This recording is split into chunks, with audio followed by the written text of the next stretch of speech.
শুভ বিকেল বন্ধুরা, তোমরা সবাই কে কী করছো? আজ তোমাদেরকে দেখাবো কিভাবে রসুন চাষ করতে হয়। দেখো, আমার বাগানে রসুন লাগানো শুরু করলাম।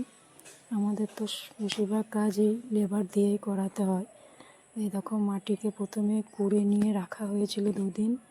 তারপর এইভাবে ধাপ কেটে নিতে হয়, ছোট ছোট করে। এইভাবে গোটাটায় যতটাই লাগাবো ততটাই এইভাবে ধাপ কেটে নিতে হবে।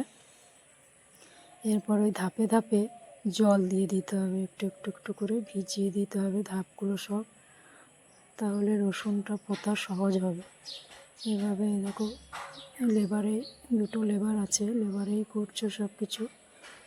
জল দিয়ে আস্তে আস্তে ভিজিয়ে দিচ্ছে ধাপগুলো, কিছুটা অংশ ভিজিয়ে লাগাচ্ছে, আবার তারপর আবার যখন লাগাবে তখন আবার ভিজিয়ে দেবে।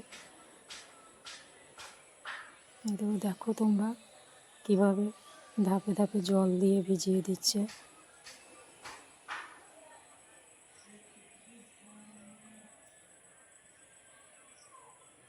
দেখো, পুরোটাই জল দিয়ে ভিজিয়ে দিল।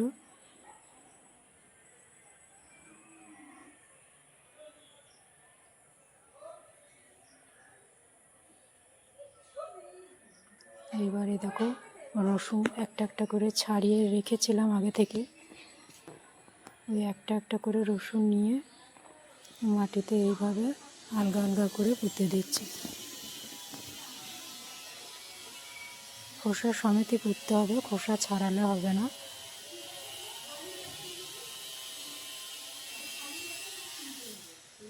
কিছুটা অংশ মাটির উপরে থাকবে, কিছুটা মাটির ভেতরে ঢুকে থাকবে।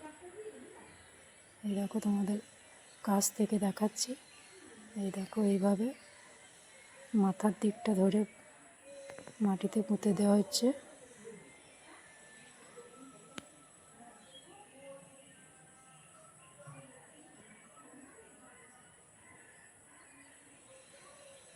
একটা একটা করে মোটা মোটা কোয়া দেখেই বেছে রেখে দিয়েছিলাম আগে থেকে।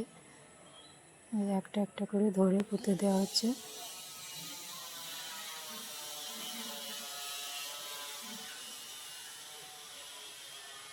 দেখো, সব ভিজে জায়গাতে যেখানে যেখানে জল দেওয়া হয়েছিল গোটাটাই ধাপে ধাপে সব জল দিয়ে ভিজে অংশটাই পুঁতে দেওয়া হচ্ছে। এইভাবেই রসুন চাষ করতে হয়। আমরা আমাদের বাগানেই পেঁয়াজ, রসুন, আদা সব কিছুই লাগাই, যেহেতু জায়গা একটু আছে বেশি। বাড়িতেই চাষ করা হয়, খাওয়ার মতোই লাগাই অল্প করে।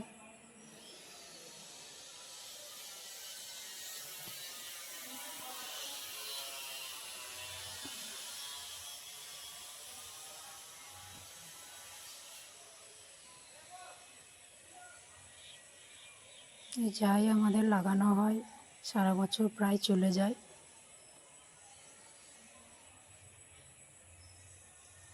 এই দেখো, গোটাটা এইভাবে লাগিয়ে দেওয়া হলো। এরপর এর উপরে ছাই ছিটিয়ে দেওয়া হবে। গোটাটাই এইভাবে লাগিয়ে ওই ভিতে ছাই দিয়ে দিলে তাড়াতাড়ি গাছ বেরিয়ে যায়, গরম ধরে।